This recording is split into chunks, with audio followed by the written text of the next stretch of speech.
What is up, everybody? Welcome back to the Hangover. I'm Daniel. Alongside with me is Shannon White, as always. Shannon, how are you doing on this long Memorial Day weekend? Well, I'm just very blessed and thankful to be an American and living in the United States of America, the greatest country in the world. And just so thankful for all the servicemen and women that have served and who have gave all for our country and our freedom. And so we've Memorial Day weekend, it's the start of summer, and it's also a time of remembrance. So it's something we're kind of going to do a little bit on tonight's show. Yes, we definitely are. And again, this weekend is for those who have made the ultimate sacrifice and for those whose family members have made the ultimate sacrifice in protecting and defending our country. And for those, we salute you guys. It is it's, me, I was in the military, so I had some friends who went over and didn't come back. And so it can be a tough day sometimes, but, we're going to talk a little bit about football. OTA'S are starting tomorrow. A lot of people are expected to be there, some people not. The biggest question mark of all is TJ Watt going to be there? Do you think TJ Watt makes an appearance at OTA'S? Knowing the man, even with they haven't done an extension yet, or I don't even know if there's been much discussion. I haven't heard, but I think he'll be there. I don't think so. I think this is voluntary. So it's voluntary. So because of that, I don't think he's going to end up being there. I think he will be there for mandatory mini camp in a couple of weeks. So, but for OTAs, I don't think he's going to be there. In reality, that was a little bit of a side joke, but a little bit true. Is TJ going to be there? But more so, the biggest question mark is Aaron Rodgers going to be there? A lot of people were coming up with a bunch of clips I saw over the weekend where Rodgers was answering some Q&A questions, kind of alluding that he's going to be signing with the Steelers. Hasn't happened yet, though. Hasn't happened. OTAs are tomorrow. Unless something happens in the morning, do you expect Aaron Rodgers to be there? I don't even have any clue what's going on with all that. It's just gotten to be such a media circus, and they're taking what he said to a little girl at in the audience and making that like it's a Easter egg. He's in his comment that he's coming to Pittsburgh. It's ridiculous. I could care less, to be honest. So let's try to look in. This is going to be kind of hard. We're going to have to pretend we're in the future and look in hindsight. This upcoming Sunday is week 1. Aaron Rodgers is the starting quarterback. Does him being at OTAs make a difference? Not at all. Yeah, I don't think so. Like I said, I don't even think that mandatory minicamp. I think if he's there at the beginning of training camp, and he shows up in decent shape, I don't think they'll have him pushing any blocking sleds or anything. But a guy that's 41 years old, you don't want to put much more tread on those tires, Yeah, no, I hear you. I hear you on that one. Now, also, let's try to look in hindsight. Would you have preferred, let's just say Aaron Rodgers signs, and when he signs, he becomes fully committed. And let's just say that he's waiting for training camp, as you mentioned. Signs, he's there for the first day of training camp at Latrobe, fully committed. Would you have preferred that? Or would you have preferred he signed today and missed OTA's mini camp and then still showed up for the first day of training camp, but we would have known throughout this entire time? Which one do you think would have been better? I'd like to have the commitment. Me too. One, because you can plan accordingly. Right now, it's all projection. That's true. I would like the commitment as well, so that you can plan accordingly. But I think a lot of people would let's just say he did sign and he had no intentions on being at a voluntary OTAs last season. Now, I think it was training camp he missed a little bit of, but he ended up going to Egypt or something like that. And a lot of people were making a lot of noise about it. And so I was thinking maybe perhaps the reason behind the why he hasn't signed early is because he doesn't want to give people the idea that he is not committed to the team. by missing some of these things, and he wants to be 100% committed when he signs and he's able to show up. So just some food for thought there for those. Now there's some players that are going to be returning. I'll tell you what, I'm excited to see this offensive line, and I'm excited to hear. I know they're not going to be in pads or anything like that, but just want to see their movement and hear how they move. You have Fautanu, who's going to be on the left side, on the right side. I'm sorry, Broderick Jones on the left side in his natural position. I'm excited for the offensive line and to hear about them. Who are you excited to hear about? What positions are you excited to hear about for OTAs? Well, specifically, I'm excited to hear about Mason McCormick and see if he has improved, not his speed, but his fluidity, especially his lateral movement, to where he can be more effective at outside zone, because he is at a larger weight. He's bulked up some. I'm excited to see Roman Wilson. Is he look like he could contribute, crisper routes and, just more of an awareness and a grasp of the playbook, to where people's like, yeah, okay, he's going to contribute this year, whether he's wide receiver 2 or not, because I still think they need to get another guy.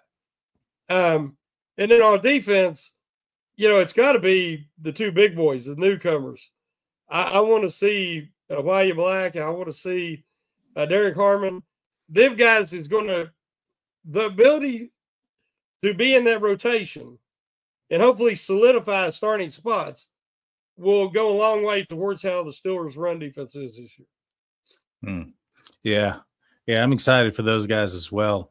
The quarterback position, if Mason's going to be the guy there for OTAs, does he give the Steelers enough of a look? I mean, there's only so much you can do, but enough of a look to say, hey, maybe we don't need Rodgers. Maybe we can do it with Mason. Like I said, there's only so much you can do without pads and things of that nature. But I'd be excited to hear, how he's connecting with DK and who's the wide receiver too. I think that's going to be a big question mark. Who's going to be lining on the outside? Is it going to be Roman Wilson? Is it going to be Calvin Austin? Is it going to be the new guy? Who's going to be out there? Who do you expect to be lined outside at wide receiver 2, at least to start OTAs? Knowing how the Steelers are, I'm going to say it's either Calvin Austin or Robert Woods, because Woods has the experience and Austin has the experience in the Steelers system, and whereas Roman Wilson has neither. So, he'll have to earn it if he eventually gets there, which we hope he does.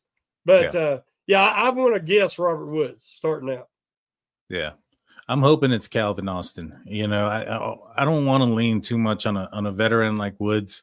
Woods to me is your Jericho Cotchery of the team, your guy that you can depend on in a pinch. You put him out there where you have 4 wide receivers and you need to get somebody who's got dependable hands, who's going to catch the ball and get you the first down, while everybody else that would typically get the ball is double covered.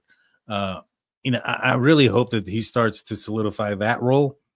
Even early on, as far as OTAs goes, I think I've seen at least a progression in Calvin Austin to the point where maybe we can see what he has on the outside. I think it was Sauce Garner who said coming out of college that the hardest player that he had defended in college was Calvin Austin. And so, he was a speedy guy. Route running wasn't his forte, so to speak, coming out of college in his first year active. But last year, I thought he took a big step in that department. I thought he was open quite a bit. And I think maybe perhaps if he had a quarterback that was willing or able to throw it over the middle, he probably would have had a lot more passes going a long ways. But I digress. So are you expecting Roman Wilson to be the starting slot wide receiver then? I don't see him starting in OTAs. I mean, I just don't think the Steelers are going to hand him anything. I think, it is time to make them show something. Yeah. And then, then at camp. And so it'll be a process. I just want to hear, you look good, look stronger, quicker, the hands he's always had. I think that's never been an issue. So, I'll even go back to Mason Rudolph. The Steelers know what they have with Mason Rudolph. the great quarterbacks are great all the time. A lot of good quarterbacks can be great occasionally, and then they have the occasional really bad game. And they're not consistently steady. So that's what keeps them from being great. And I think Mason's going to be on that line, that he will have some really, really good games like the Bengals, or you know what I mean? That game. Or then he'll have some games like he had last year. The one really bad game, I think it was Jacksonville. So it just happens, you know. So I'm hoping that we see during OTAs, you know, Rudolph start, obviously, you know, have a chance to work a rust off and get some, you know, but I like to see him really lean into Will Howard. Not because I'm wanting Will Howard starting, but I want Will Howard to be as prepared as possible to be that number 2 if Rodgers don't come in. That's true. He's going to definitely need to get a few snaps underneath his belt for anybody to be comfortable for him to be QB number 2. But, you know, Mason Rudolph is a guy who I see as a coach's player. He's going to do whatever the coach wants him to do. Yep. He's not the type of guy that I see is like, my helmet's not working, let me call my own play. You know, we've seen some quarterbacks do that. That's not Mason Rudolph. There's been a report here recently that Aaron Rodgers may want to call his own plays. I think that, yeah. If you have a guy like Mason who's going to do what the coach says, and you got a guy that wants to call your own plays, and it sounds like that may have been something that caused a friction between Arthur Smith and Russell Wilson last year. I can see that being an issue this year as well. I mean, when Russell Wilson called his own plays, the Steelers beat the Bengals by quite a bit. That was the last game they looked well offensively, you know, so that tells me that even if it's working, apparently there's still problems. So how do you think that's going to work, or that relationship's going to work? Oh, I have a feeling Arthur Smith, he's just fine if Rodgers doesn't sign with Pittsburgh. Yeah. Because I think he knows that's coming. It's inevitable. And then we said last year, Rodgers got a guy who was coach of the year 2 years ago fired. Yeah. Or 3 years ago, got him fired. So, I mean, you think that he can't run Arthur Smith off? Because, you know, I think if the Steelers bring him in, this is the last ditch opportunity to get lucky with a quarterback that can lead you to what they think is going to be their next Lombardi trophy. And I think that they will do whatever. They'll be willing to do whatever to keep that dream alive this season. I don't think it's realistic, but if they bring Rodgers in, they do. Yeah, I can see this being some headaches in the front office and behind closed doors. You know what I'm saying? Yeah. And maybe even out in the public. Rodgers isn't a person that doesn't hide his feelings. I mean, right before Saleh got fired, you know, there was on the field a play that occurred, and Saleh went to go hug him, and Rodgers pushed him off and gave him the death stare that ended up costing him his job the following day or so. Yeah. And so, there could be some trouble in paradise brewing if they can't get on the same page. Now, transitioning onto the defensive side and what we want to see out of OTAs, if they were to put first team offense versus first team defense, you have DK Metcalf, wide receiver 1 on the outside. Who's covering him? Oh, they'll put Porter on him. You think it's Porter? Yeah. Well, I know that Metcalf and Slay have a history anyway. Yeah, that's true too. That's true. Hopefully they're being on the same team, wearing the same colors, they can get past that. But I think they'd put Porter on him. Yeah. Well, I mean, Slay was also the guy that got in some fisticuffs with the Steelers players last year. Also, he's the one that was throwing the punches at Darnell Washington at the end of at the end zone there. Yeah, but Darnell looked at him like he was a grade school kid throwing punches at him. He wasn't worried about him at all. Then he come over. It was Calvin Austin, if I remember right. And then Slay really puffed up on Austin because Austin's a mighty mite. But he wasn't all that enthusiastic about going after Washington. No, he definitely not. Definitely not. Now, let's just say the offense is running 3 wide receivers and the defense is a nickel. Who's the nickel cornerback coming out first team OTAs? Well, I don't think you signed Slay to put him in the bench. So I'm going to say Porter and Slay at corner to start. Well, no, who's the third? Who's the slot corner? Oh, who's the slot? I would go with Beanie. You think Beanie's starting over Eccles? Yeah, where he has more experience and Eccles is new. Mm-hmm. That makes sense. And what about next to Patrick Queen? Who's going to be the next middle linebacker next to Patrick Queen? Is that going to be Peyton Wilson? Or do you think Cole Holcomb maybe does something there to unseat him? I don't think they want to rush Holcomb too much. I think he should be ready. But again, it's probably going to take him, hopefully, he stays healthy this year. In my middle of the year, he might be a little bit more back to 100%. But I think definitely Peyton Wilson's job. Do you see that being more of a two-man team there? Last year, there was a lot of, Elandon Roberts being mixed in. There was a three-guy rotation. With Peyton Wilson getting more experience, whether he's the green dot or not, let's just say they keep the green dot on Patrick Queen. Do you see maybe perhaps with letting Roberts go that maybe they're going to, increase the load for Peyton Wilson and keep it a two-man team versus this rotation? Obviously, you're gonna want depth and things like that, and for special teams, that's why you have so many middle linebackers. But for the most part, on the defensive side, would you say that they're going to maybe transition more to a two-guy team, or do you think they're still going to have that rotation going around? I don't know. I just think the modern game, you have a rotation on the inside. There is not too many guys that play 80 to 90% of the snaps anymore. They want to keep it around 70. And I think that Peyton Wilson and Queen are the starters. And then I think Holcomb is an excellent backup for Wilson.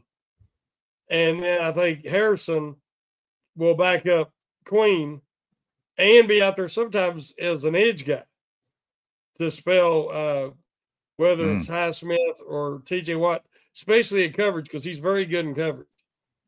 And I think you'll see still the four-man rotation. And, and we might even have another guy, depending if Bruner makes it, but I think it may be practice squad. With Harrison and his ability to blitz or to rush the quarterback, a lot of pressure or teams have been doing something with TJ Watt. They've been chipping him a lot and maybe perhaps applying pressure up the middle and using a guy like Harrison or even Patrick Queen, who did a great job of blitzing up the middle, who could alleviate some of those chipping or chippiness on TJ Watt. Do you think maybe perhaps that might be something they're doing with a Harrison with that signing? Well, Steelers have some incredibly athletic inside backers who are very adept at blitzing. And when you think Harrison and you think Wilson can both play on the outside too, they can come off the edge or they can blitz up the middle. We know Queen is very adept at blitzing. All these guys can cover too, though, which was Roberts' main weakness. He did a good job. He got better. If you see Roberts when he come in the league, he was really bad at coverage. I'm talking Mark Robertson bad. Yeah. Because that's who he always reminded me of. Robertson, they play very similar. But by the last year, if you remember, Roberts made some big pass defenses and deflections. So, but I think the Steelers are better prepared this year at inside linebacker than they were last year. I do too. I think defensively, given the guys that they've gotten up front, especially because of the guys that they've gotten up front, I think Peyton Wilson is gonna take a huge step forward. I saw him on Beanie Bishop's podcast, and the guy looks thicker. He looks bigger. He looks like he took in on the offseason program for weightlifting that most players do there. And he's swollen up. He looks jacked. And I think that, I think Joey Porter Jr., I think he had a regression a little bit last season. He's going to have to prove himself this year. He's going into his third year, and this is a big year for him if he wants to end up extending a contract later on in the future. If he wants to get that conversation started early, he wants to get that conversation started early in this upcoming off season. He needs to have, or after this season, he needs to have a huge season this upcoming year. Well, let's take a break real quick, and then when we get back, we're going to talk about Warriors and Warriors for the Pittsburgh Steelers. Don't go anywhere. We'll be right back after a few words.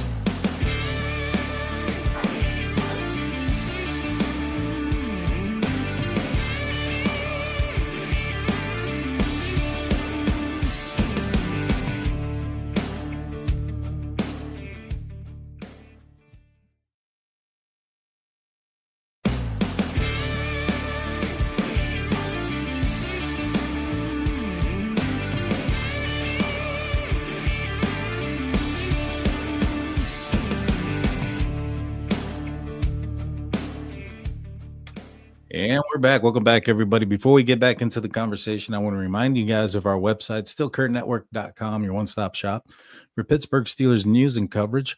While you're there, go check out our audio-only podcast where you'll find mine, State of the Steelers, airs out every Saturday at about 11 a.m. Eastern time, Pittsburgh time. So go check that out. So, Shannon, Warriors Wanted. This was your idea. Explain to everybody what you were talking about when you came up with the title of the show. You're muted, by the way. Excuse me. I'd be fine if I was on Pump Your Brakes already. But we was talking, and I said, in honor of Memorial Day, I thought it would be a fun exercise to, just kind of list off our all-time favorite Warriors by position for the Pittsburgh Steelers. Now, again, this is like if you grew up in your era, where you're younger, you're going to have maybe some different picks than I do. Mm-hmm. And people my age have, and then some people younger won't have any idea who we're talking about, so they'll have somebody else. But it's fun to see, because to me, when you say Warrior, you talk about players you love to root for and you admired because they played the game the right way, they played the game the Steeler way, and they played the game with toughness and intensity, 110 every play. And that's what I'm talking about when I talk about a Warrior. I ain't talking about a guy's worried about his brand or me first. I'm talking about team first and taking legacy into account. So I just thought it would be fun exercise. Yeah, let's do it. And when it come to a couple of positions where there's two players, like for instance, wide receiver, you can choose two, or cornerbacks, you can choose two. You can choose one, I'll choose one. Yeah. But let's start off on the defensive side. We'll start off with safeties. Who's your Warrior? Well, on the safety side, because I thought we'd start on offense. So now you flipped it on me. But no, this is part of it. It's going to be fun to figure out. The Steelers have had so many great safeties. But when we talk about a Warrior, I love Troy Polamalu. Troy is the guy, but I figure you're going to take Troy. Mm-hmm. And I loved everything about Troy. So I'm going to take a guy more from my early era, and I'm going to take Donnie Shell. Because Donnie Shell, undrafted, small school, South Carolina State, a guy that come in, and he looked like a fire hydrant. I mean, the guy was built like a minion. I swear. But, no neck, and all. He hit like a torpedo. And, I never seen nobody hit Earl Campbell as hard as he hit Earl Campbell. I thought they was going to take him out in the ambulance. So I just think that when it comes to that delivery and punishment, you got Ryan Clark. There's other guys too, but I'm going to say Donnie Shell. That's a good choice. I was prepared to go away from Troy if you didn't. I was thinking Ryan Clark. I was thinking Flowers from the early 90s. But yes, no, Troy Polamalu was my guy. I've had like 4 or 5 jerseys from Troy's. Yeah. I had a Rottweiler. Her name was Malu. Her full name Polamalu. Yeah. I like it. Yeah. She was amazingly trained. I miss her. But yes. Have you ever met anybody who didn't like Troy Polamalu? Especially if they claim to be a Steeler fan. Probably Joe Flacco. No, I mean, they claim to be a Steeler fan. Well, I'm sure there's a lot of players that didn't like him too much, but he was hard. He was impossible not to like him because Exactly. he'd knock you out and he'd say, "Are you okay, sir?" and help you up. Exactly. Yeah. No, I mean, he's a great person on the field, off the field. He was what you wanted out of a football player. Yes, And 100%, 100%. never was an issue. And his Hall of Fame speech was top notch. And, you could tell that he played every play that way, Right here. to be a Steeler. Yeah, exactly. It was all heart, baby. All heart. Yes. Exactly. So for 100%, Troy Polamalu, Warrior for the defensive backs. Now going to cornerbacks, who you're thinking there? Oh, man. Again, another position where there's so many greats. I think the two greatest corners ever played the game is Mel Blount and Rod Woodson. I'm just going to tell you that right now. Yeah. So, again, I'm going to show my age, but Mel Blount was a nightmare. He was a physical freak. The height and the speed and the power, and the way he played the game, to me, it's Mel Blount. I love what Rod Woodson did. I was very young when Rod Woodson was a player for the Steelers. And I watched him. I had a Woodson jersey, but I'm going to go with Ike Taylor because I saw Woodson in a Ravens jersey too. And that rubbed me the wrong way. But I blame that on Steelers ownership and management. That's true too. They had every opportunity to keep him, and they didn't. They dropped the ball. So 100%. But I'm going to go with Ike Taylor. Ike Taylor to me was just a dog. If he could catch, that guy would probably be in the Hall of Fame, man. No doubt. But he dropped at least 30 or 40. Exactly. But the guy he also was not just locking wide receivers, but you have to think of the receivers of the time as well. I mean, he was in the same division with Chad Ochocinco and Husmanzada and everybody that they had there with the Bengals and whatnot. So he just did an excellent job. He had an interception in the Super Bowl. So he in Super Bowl against the Seahawks. So he did get one when it counted. Yeah. But I'm gonna go with my man Ike. Number 24, man. The reason why Joey Porter wears 24. So yeah, exactly. I'm gonna go with Ike. All right, let's transition to the middle linebacker position. This one's gonna be interesting too, because you can go a long ways there. Who are you thinking for middle linebackers? Well, I just feel bad at times because it's my era, but it's got to be Jack Lambert. I mean, the foundation of the Steeler dynasty, of the Steel Curtain, of everything is Joe Greene, which we'll get to the line in a little bit. But when you talk about the guy who brought that, Joe Greene needed help. He needed another guy on that team that wasn't going to back down from nobody. And, he's the one that was out there as a rookie fighting Dick Butkus, because Joe Greene wasn't going to let the Steelers be laughingstocks anymore. Mm-hmm. But when he got Jack Lambert, it all changed because Jack Lambert was an enforcer. And to this day, nobody's ever played the game like Jack Lambert, in my opinion. And so, to me, he's on a list and a team of great warriors. He's right there at the top as the ultimate warrior. Yeah. Yeah. No, I hear you on that one. For me, I'm going to go a little old school for me too. I'm going to go with Levon Kirkland. Now, the reason why I'm going Levon Kirkland is because he was a massive man and he was playing football when I was playing football as a peewee. I was going into peewee into middle school. And I was a very large kid growing up.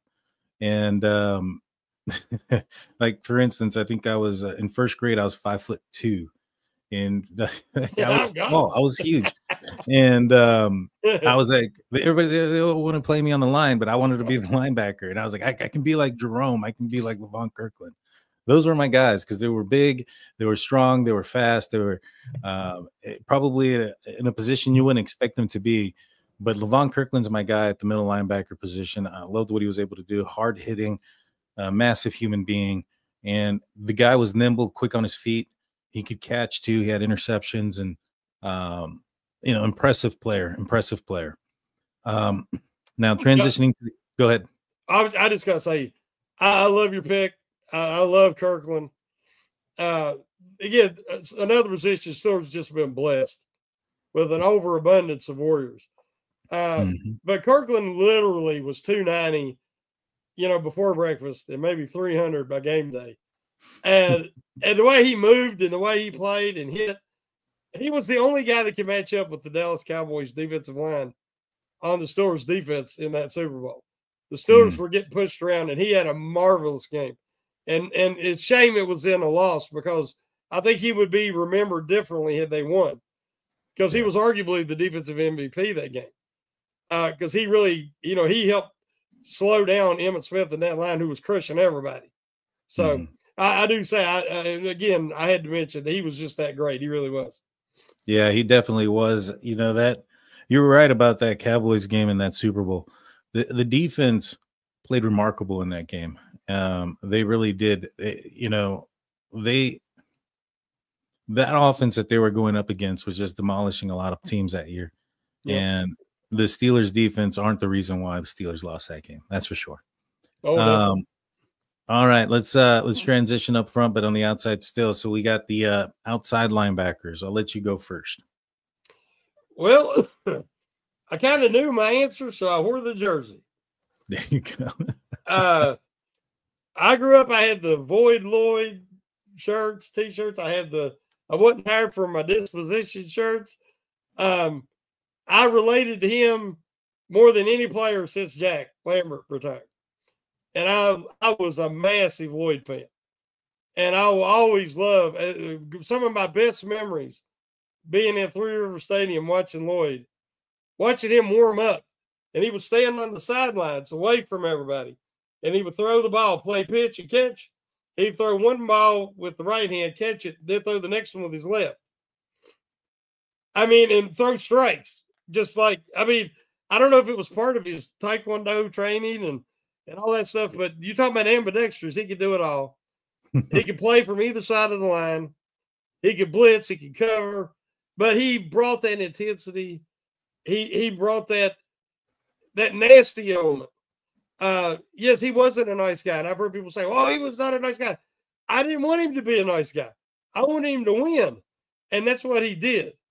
And he created so many forces. Had he not had the major injury to start his career that slowed him down, and then the one at the end, that knee injury, he would be in the Hall of Fame, no doubt. Because there was about a 4 or 5 year stretch that he was all pro every year. He was that dominant. So, but we just don't have the guys who cared that much, hardly ever. You don't see that anymore with the free agency and guys moving all the time. They don't want to make enemies on the other team. Lloyd never talked to the other team. When the game's over, he just left the field. He didn't like nobody. And I don't know. I guess I respected that. He loved the Steelers. He loved being a Steeler. Now, you could argue there's more great edge guys in Pittsburgh history than any position. It's incredible how deep it goes. And, you got Debo. Look at what attitude he brought. You got Watt. You got Kevin Green, Chad Brown, just boom, boom, boom, boom, But to me, there's only one, and that's Greg Lloyd. Yeah, Greg Lloyd's definitely high up there on my list as well. He was one of my favorite players. When I played defense, I wanted to hit people like Greg Lloyd hit people. Yes. Yes. It was amazing. That was back in the day when hitting was allowed in the NFL. They used to do something called jacked up. Oh, yeah. Yeah, for me, and this is where I'm going to go modern, probably in the next two position, this one and the next one. I'm going to go with TJ, man. He's a sack leader for the team. He had the year. He should be the sack leader for the single season. That year where he got 22 and a half, nobody laid down for him.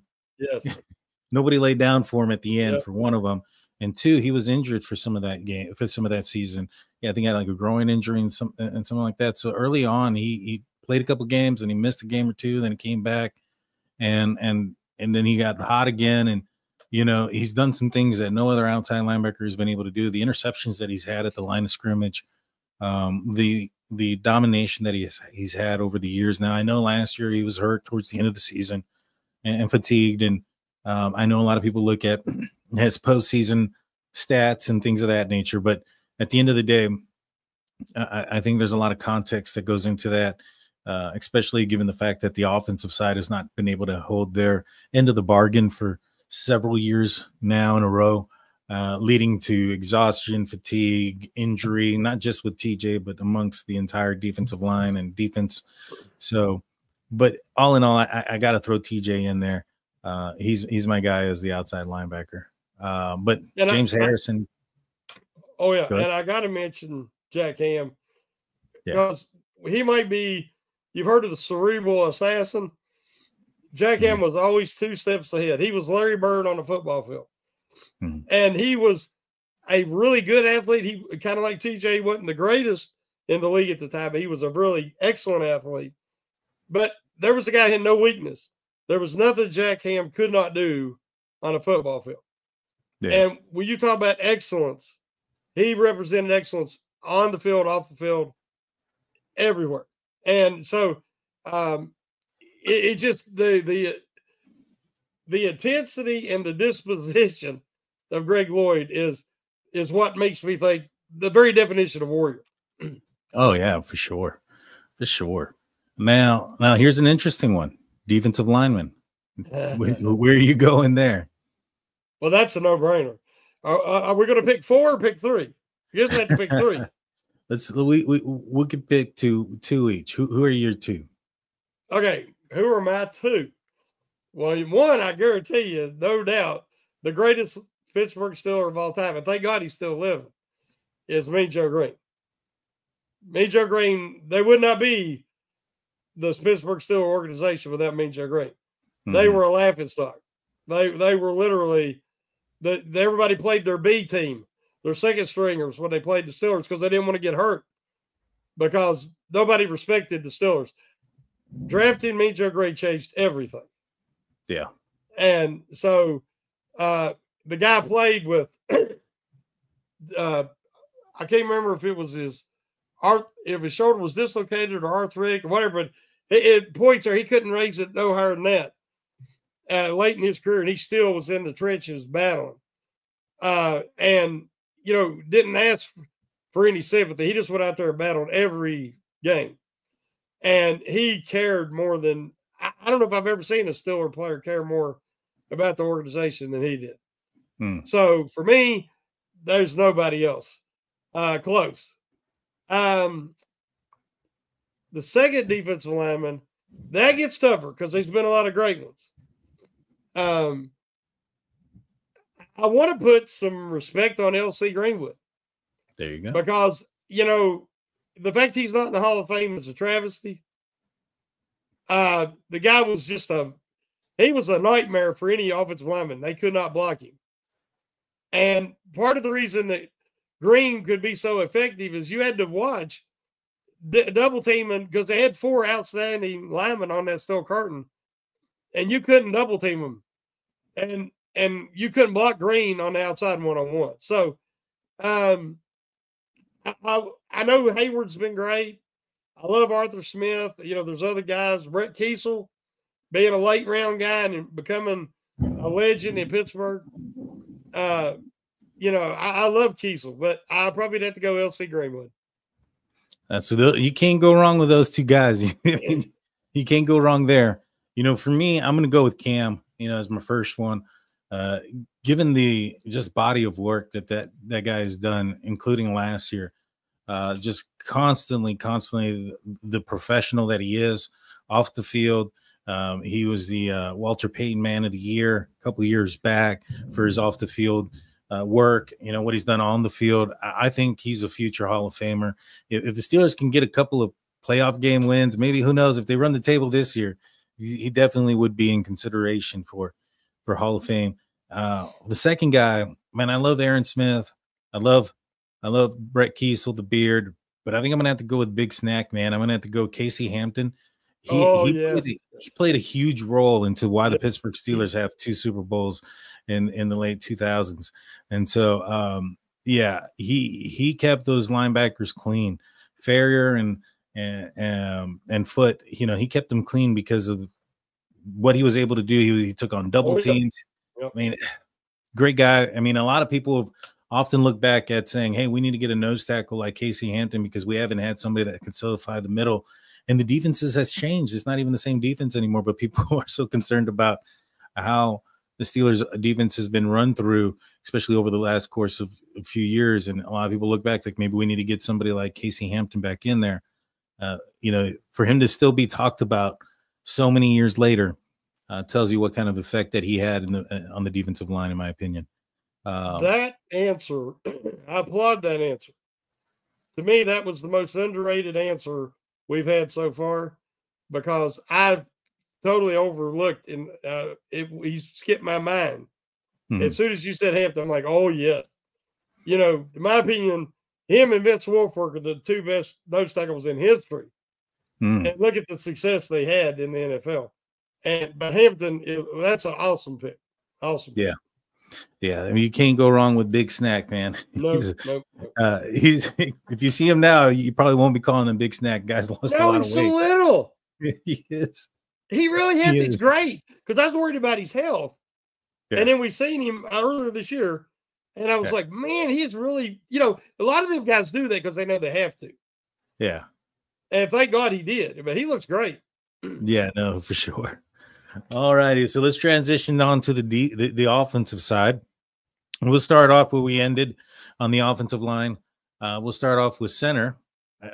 Who do you think, or who is your center warrior of all time? That's why it's hard for me to put Lambert or Green at the top. If you had a Mount Rushmore of warriors, you'd have four if you have a Mount Rushmore. Well, you're going to have R and Mike up there, guys. Mike Webster was toughness redefined. I mean, he was the definition. The guy played at 6'1", 75 pounds, built like a brick truck, strong as a bull, short, stubby arms, but massive. You did not go through him. You did not go over him. You did not go around him. Mike Webster, but what he had to do every play, because he was so short, is he would come forward with his helmet and he would hit him right in the chest. And he would gain leverage immediately. And once he locked on, it was over. The problem is that's where all the head trauma come from. Yeah. And I remember watching him on the sidelines, and he would come to the sidelines. Everybody else is celebrating, and he'd just walk over and flop down on the bench, take his helmet off, and he looked like he was disheveled. I mean, he looked like he had been in war. So we are talking about warriors here, because he gave everything he had for that organization and the Pittsburgh Steelers. And I have nothing but the highest respect for that man. And he is the ultimate warrior at center. Yeah, I mean, I can't disagree with you there. For me to say somebody different, I'm gonna go with Dermontti Dawson. He was, and that's dirt, baby. That's dirt. He is amazing. I mean, Hall of Famer for a reason. Athletic, can pull, can move. He was ahead of his time when it came to the offensive line. Dermontti Dawson to me is an easy pick. I know Marquise Pouncey is a guy that a lot of people would maybe perhaps look there as a potential warrior as well. And I wouldn't be, against that choice either. I just think Dermontti Dawson was, he's up there. I mean, he's a Hall of Fame for a reason. What about the guard position? Where are you going with guard? Yeah, I mean, again, so many great players. But guard is like, we're talking about warrior, and it's funny how many of these warriors, I told you before the show, it don't have to be the best guy at the position. It's who do we think is the ultimate warrior at that position. Mm-hmm. But so many of the all-time Steelers greats you can call a warrior for sure. Yeah. And so then you start talking about guys that maybe wasn't the superstar Hall of Fame guys, but guys who represented the Steeler way. Because it's easy to say Alan Faneca. He threw that huge block in the Super Bowl to spill Willie Parker. Mm-hmm. And Faneca was on just another level. And I would have to say he's probably the greatest guard in Steeler history. But somebody mentioned in the comments, and it was scrolling up, and I've lost it now. But they mentioned Ramon Foster. Mm. And I'm going to say Ramon Foster, and here's why. This is the guy that coming out undrafted, afterthought. And that's a guy that went on to have a 10-year reign as a starter in the NFL for the Pittsburgh Steelers. And he did it on just effort and intelligence and fundamentals. The big Ragu, baby. I mean, he represented all that that a Warrior should be. So I'm going to go Ramon Foster. Yeah, I was thinking about going Foster myself because of him being an undrafted guy, because of the fact that the Steelers drafted his replacement too. They had a high draft pick at guard. I think the year after, or the 2 years after Ramon, was on the team, and he kept that guard off. I can't remember his name, Sutherland or something like that. I know you're talking about. I don't remember his name either. Yeah, they drafted a guard high, first or second round. And that guy never played it down for the Steelers because Ramon Foster didn't let him. For me, I'm going to go with Faneca just because, man, that guy was a beast. He played tackle at 1 year because of injury and things like that. So, I got to go with Alan Faneca. He was a mean son of a gun, which is what you want in a Warrior. When Tommy Maddox went down, they asked him straight up, what do you think about, having a rookie there? He told you what he thought. Yeah. He was not pleased with the fact that Ben Roethlisberger was going to be the starting quarterback, not because he didn't have faith in him, but because, he didn't want to go into battle with a rookie quarterback. And Ben changed his mind fairly quick. But, he spoke his mind. He was a leader on the team. And like you mentioned, arguably the best guard in the history of the NFL. Transitioning now to the tackle, this one might be a little bit tougher. Who do you think who's your tackle warrior? This is a hard one. It really is. When you think about all the positions and all the legends, the Steelers have gotten by through the years with a wide variety of tackles from every, undrafted guys, developmental guys. They've had tons of first-round picks not work out, So it's very hard to say who was the best Warrior, not player. But, thinking about his background as an Army Ranger, Alejandro Villanueva perfectly exemplifies, to me, everything he did as a Pittsburgh Steeler represented what it meant to be a Pittsburgh Steeler. Mm-hmm. And he overcame so much because remember, he was a tight end in college and he transitioned, and a guy with that height to get leverage is very hard a lot of times, but he could do it all.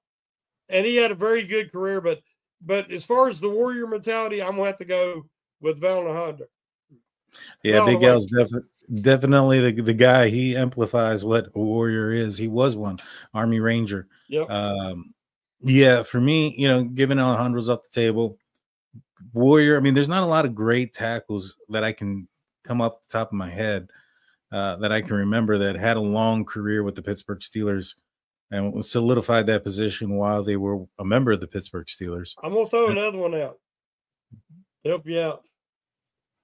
And I love the man. I miss him. You know who I'm going to say? Tunch on it. Yeah.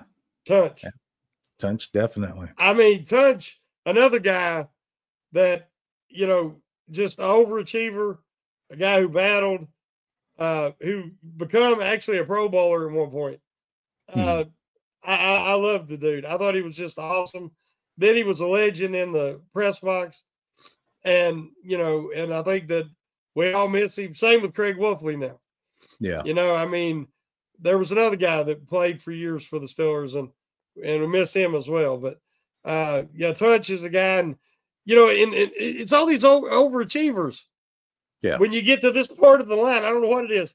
Larry Brown come to Pittsburgh as a tight end, becomes your tackle, goes on to win Super Bowls as a tackle for the Pittsburgh Steelers. So there's some options there, but it's hard to choose just two. Yeah, no, you're absolutely right. Tunch definitely is the guy. I was leaning towards Beecham, just kind of because he was Undersized. undersized. Yep. Yep. Didn't expect him to be there, but yeah, no, Tunch is probably a better option in my opinion. All right, transitioning to the tight end. There's a handful there as well. Where would you go with the tight end position? Well, I just, again, another guy that just amplifies the Steeler way in every way is Heath Miller, in my opinion. I was never, because the Steelers never leaned on the tight end that much. I mean, they had Randy Grossman, they had BJ Cunningham back in the day, but these guys were more just blockers, count occasional pass, Yeah. It wasn't until like Eric Green came along. I was like, oh, you can really throw to the tight end that much, because he was just like a man mountain, and he was so talented. But no, I just thought that when you're talking about tight ends, Heath Miller was the ultimate in the fact that he was such a team player that you couldn't tell after a game if he had 10 catches or he had no catches, as long as the Steelers won. Yeah. And he didn't take a play off ever. And he was that security blanket for being and a sounding board and just a reliable friend. So, yeah, to me, Heath Miller is the one. Yeah, he's a great choice, man. For me, I'm going to go with Mark Bruner. He did a lot for the team. He's still doing a lot for the team. He's scouting for the Steelers. He did a lot of blocking, back when that was what mainly the tight ends were meant for. I remember Eric Green mainly because he was the target on the pass against the Chargers and the championship, and that didn't go down well. Yeah, no, I'm gonna stick with Mark Bruner. I would have gone Heath, but Mark Bruner is going to be my second choice. Going on to the outside, going to wide receiver. Where are you going here? There's a lot of good wide receivers out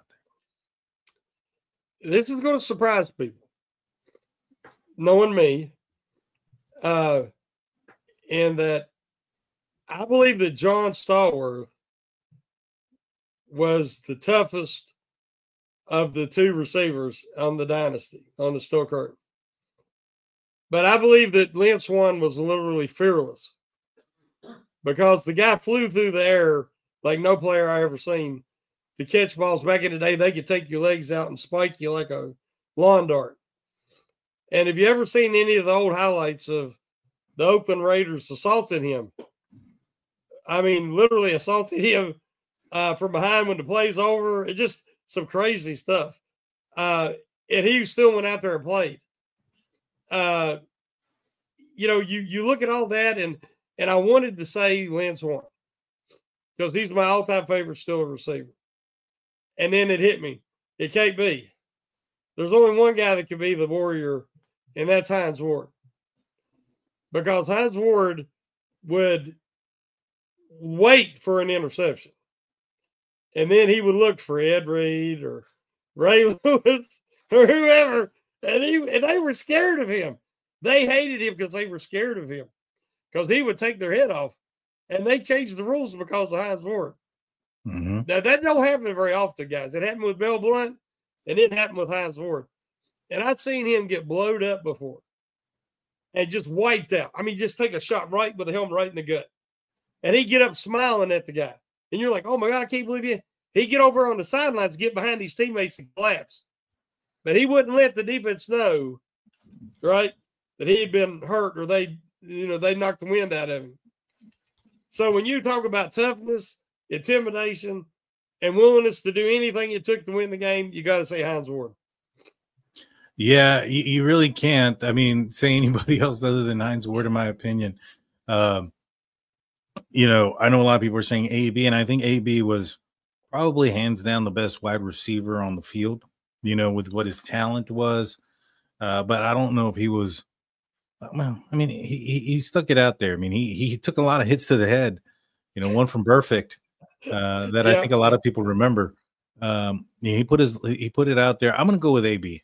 Now that I'm talking myself into it, he was what he did on the field was amazing. He held onto the ball. He took some massive hits.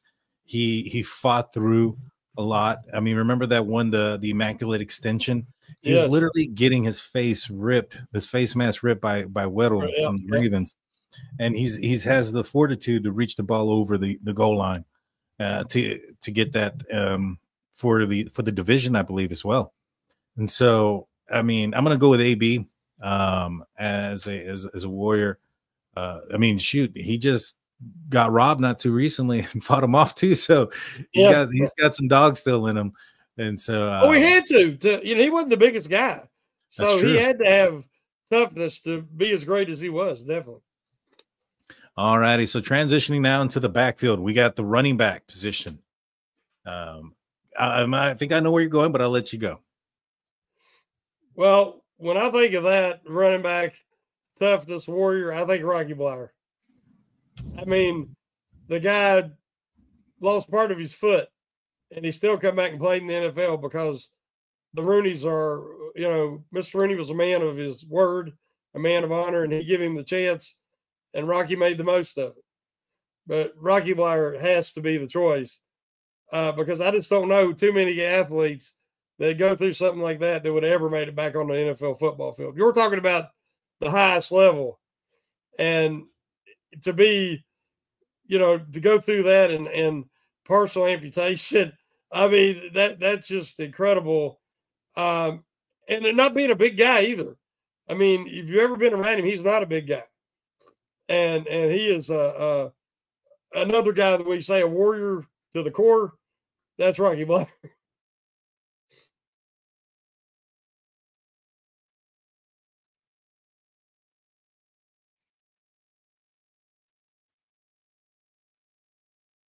Can you hear me? Well, I don't know if I'm still on or Daniel's gone or what's happened. But, yeah, hopefully everybody, I mean, because there's been some great ones. But when you talk about warrior, it's a kind of a different animal there. The Steelers, you've had the bus, Jerome Bettis, and he was incredible. Okay, sounds like everybody sees me. So I'm trying to see. Oh, I know what happened. Daniel just told me his power went out. So that could be a problem because he's my producer, so to speak. So he's the one that closes out the shows. And if we can carry on with the show, but I can't close the show. So, look here comes Bad to the rescue.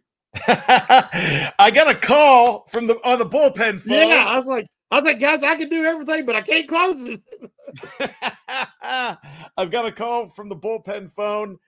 A bad storm that I guess is going on right now in Daniel J's neck of the woods. So because he just was gone. He was just gone. Yeah. Yeah. So he had a bad storm. He called me up and said, "Hey, can you go ahead and help me close the show?" They lost power.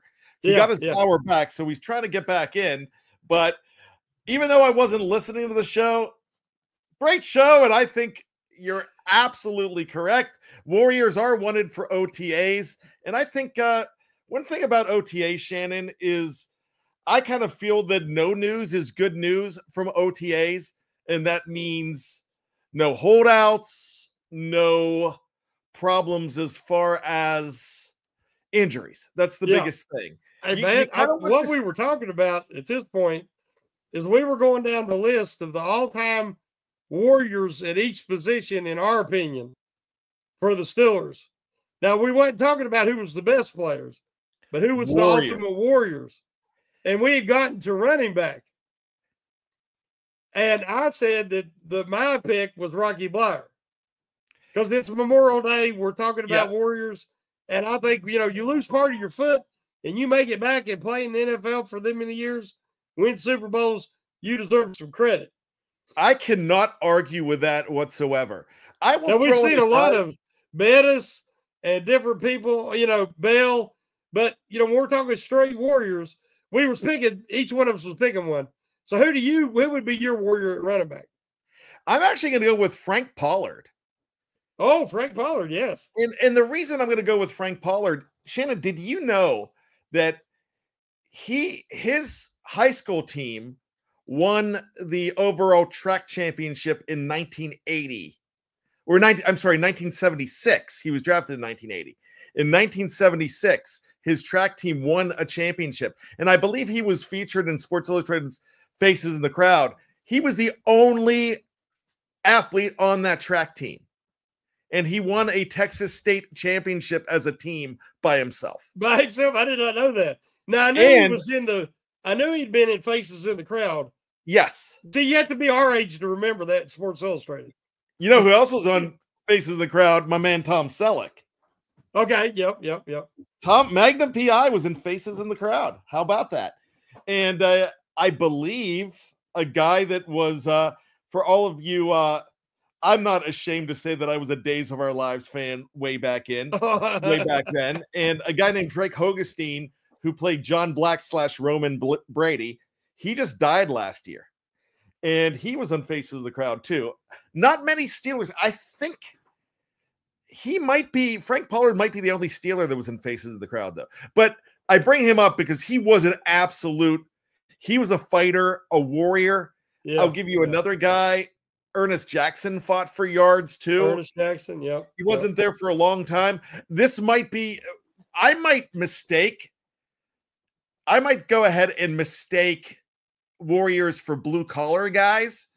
They're similar. But I like those pounders. I'll give you one from recent years. I kind of thought Chris Fuamatu Malafalo. Oh, yes. So I loved it because so many people in Pittsburgh, legends, couldn't say his name. We're getting a question from it's either Jamie or Jaime Carlo. He's going to ask what Faces in the Crowd is. I'm going to have you do it. Explain what Faces in the Crowd is. I might have an example. Yeah, back in the day, they would highlight people at the beginning of your Sports Illustrated each week or whenever you got them each month. And it would be Faces in the Crowd of somebody who accomplished a state record in a certain state, and it could be anything. It could have been soccer, it didn't have to be one of the major sports. And so like Bad was saying, you'd have usually 6 people listed each week. And Frank Pollard did make it in there. I couldn't remember what it was for. And it's funny to think of Frank Pollard as a track athlete because he really wasn't that fast. But I guess, fast to normal people compared to NFL people. I'm trying, guys. I have it. So I have a one from 1994. That's Brenson Buckner. Yeah. In that 1994 season, I just keep Steelers Sports Illustrated, and I know they're right behind me. And I was hoping to have an example. I got them. So they look like this. Yes. And you're right. They're 5 or 6 people, and they have a little bit of a write-up. And if you look at the people here, one's a scuba diving teacher that broke the men's and women's record for swimming. One is a senior at Arkansas that led the cross-country team. One's a freshman from the Georgia women's volleyball team. And another are 2 brothers, I guess they're twins, that were coaches in high school tennis. So, it was basically to highlight those just regular people with great athletic feats. So it was actually a really interesting thing. I think it put a spotlight on a national scale on people that would have otherwise been overlooked. See, now everything's on Twitter, everything's on social media. Yeah. But back in the day, somebody done something great, it was local, nobody heard about it. Yeah, it was really cool. Well, now the next thing is we're going to finish it up with our Warriors as quarterback. bad. And I do not know who that Daniel was going to say. And I really wanted him. We saved the best for last. Now, everybody who knows me, like I said, it doesn't have to be the greatest player in Steeler history. It's the toughest. The guy who brings that intensity and was willing to leave it all out there on the field, play through injury, everything. But I still think if you talk about that quality, you still come down to Ben and Terry. Yeah. It's Ben and Bradshaw. It has to be. It's Ben, Bradshaw, and to a lesser extent, it's Bubby. But Bubby in no way would go ahead and surpass those guys. They both I have a hard time picking between Ben and Terry anytime. It's really tough for me. But you and I, we were blessed to have been able to witness both eras. Yes. More of Ben. We witnessed more of Ben. Oh, definitely. But we definitely watched Super Bowls with Terry Bradshaw playing, and he was one of my guys. And I got to watch good Terry. You know, Terry at 78, 79 was MVP level. Oh, he was amazing. You know, he was whipping it around the field to Swan and Stallworth. And I mean, the Steelers had a juggernaut offense. The Terry that I don't remember in the early 70s, it was all defense, and the offense stunk. So I couldn't, you know, if I had to pick the warrior from the two guys, again, I'm prejudiced. Bradshaw, I love Bradshaw, but Ben is my favorite Steeler ever. And I never thought I could say that at any point. And I got to late in his career that it dawned on me that, yes, he's my favorite player.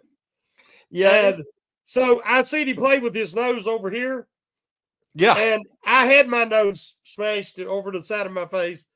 And if anybody's ever went through that and you keep playing, you're one tough SOB.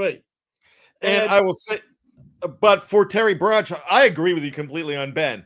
For Terry Bradshaw, when he threw that final touchdown pass in Super Bowl 10 he threw a touchdown pass. Swan. I believe it was to Lynn Swan. Yeah, and he got knocked out. He got knocked out, and he woke up after the game. He was completely knocked up, and his only words were, "Did we win?" Yeah, yeah. But the same thing, like to me, I've seen Bradshaw do things. I don't want to say he couldn't spell cat. I'm not going to insult him like Henderson did. But him and Bubby both played a game that was kind of less cerebral. So for Ben to go through what he did many times to get injured and come back and everything, it was a more taxing offense. Bradshaw was like, I'm going to throw deep to Swan. I'm going to throw deep to Stallworth. I'm going to throw something out here to Franco. You know, it was a more simplified offense. And surrounded by Hall of Famers everywhere. How many Hall of Famers has Ben been surrounded by? Especially on offense. So when I think about Warrior, I thought that the Steelers had a chance at every game Ben Roethlisberger put on a jersey. I did not feel that way. If he was not in the game, I did not have a lot of faith they were going to win. So I just, that toughness factor and being a Steeler his whole career, just like Bradshaw, they both bleed black and gold, but I've given the edge to Ben. I will go ahead and since it's not my show and Daniel's back, I'm going to be a wimp here and just say tie. Oh, you're checking it out. Hey, I'm a guest star. And Thank not you, really I a appreciate star. You. Thank you, Brian. Thank you, Brian, for filling in for me. We have a massive storm coming in, and I heard it hitting, and I was like, please don't go out, and boom. But it's back on now. Thank you. Hey, Daniel, when the bills due, you got to pay it. He just paused real quick. I think I lost him again. So I might have to stick around. I will say this, though. I was in the middle of recording Bad Language tomorrow on the audio side, and I did pause it, which is not a problem. But with that being said, make sure that you check out Bad Language here on the Steel Curtain Network. Yes. Shameless plug. We love it. And I think we're losing. Daniel's paused again. He said it happened again. He just told me. It happened again. So I tell you what, we'll go ahead. I'll go ahead and make a pick. I'm going to go ahead and say Ben as well. And it's not because of age bias. It's just basically because of I really thought he was I thought he was tough. Yes. Now, was he a pain in the butt those early years? Yes, he was. He was a pain. But he grew up. He had to grow up. He did stupid things. But Terry Bradshaw was terrible his first 3 or 4 years. In this day and age, Terry Bradshaw would have been a Ryan Leaf. No, he'd have never got a chance. He would have never got another chance. He would have been labeled, but it was a different time. But when he got going, he was absolutely special. I mean, really, when you look for Daniel, where you don't have power, and I know that he would have picked somebody different than me because we've been kind of doing that, and so I'm sure he would have picked Bradshaw. But he might have picked somebody else because he's also trying to pick guys from his generation, and he's younger than me and you. Let me be very unpopular here. I'm going to go ahead and throw this out, and I'm going to get boos, and I understand why I'm getting boos for this. Neil O'Donnell was a tough quarterback. Oh, I can't believe you said that. Neil O'Donnell was tough. Gosh. We just have a problem with the way it ended. But that guy, I mean, he took a beating. He really did. But when you're talking about taking a beating, you got to remember how many times Ben was sacked. That's another thing. Exactly. Yeah. And I mentioned Neil O'Donnell, and Mr. Woodside says, bye bad. All right. You guys are done with me. I got it. So I'm going to we don't mention his name on this show anymore. Look, here's my question. Let me ask you this question about Neil O'Donnell. You take that final game in a Steelers uniform away. Did you like him? No. Really? Honest to God, when Greg Lloyd, I was so done with him in Chicago, and Greg Lloyd went over and got in his face and basically told him, get your head out of your rear or I'm going to knock you out after the game.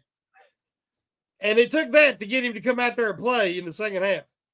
I'm sorry, he was not my kind of quarterback. And I'll leave it at that. That's before how it ended.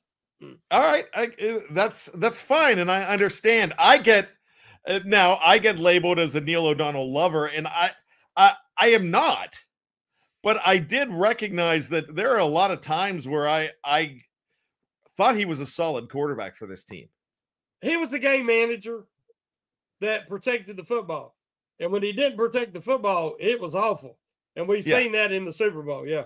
It went bad, but I saw him engineer comebacks. I thought he played a tough brand of football, though, because he got beat around too. He really did. But the answer, I think Ben's the correct answer here. I thought Bubby was a tough quarterback. He was tougher and mouthier than he was good. That play where he was running behind the ref, trying to hide behind the ref. And I'll never forget that. That, it was like something off a Saturday Night Lights skit, That's hilarious. Well, I think it's since I've made everybody mad, we've got to screw that guy. We've got not towards me, but towards no, yes. Not towards you, man. No. I still don't think he got paid, but we're never gonna know. I just thought he blew it. I really thought that he blew it. I even went back that year and to see had he thrown that type of interception at any point that year, and he hadn't. Now I see Tommy Maddox have a habit of making a read and throwing it without seeing if it was open and throwing pick sixes. You remember how Maddox would do? Yeah. But I've never seen Neil O'Donnell do that, and he did it twice in the same game.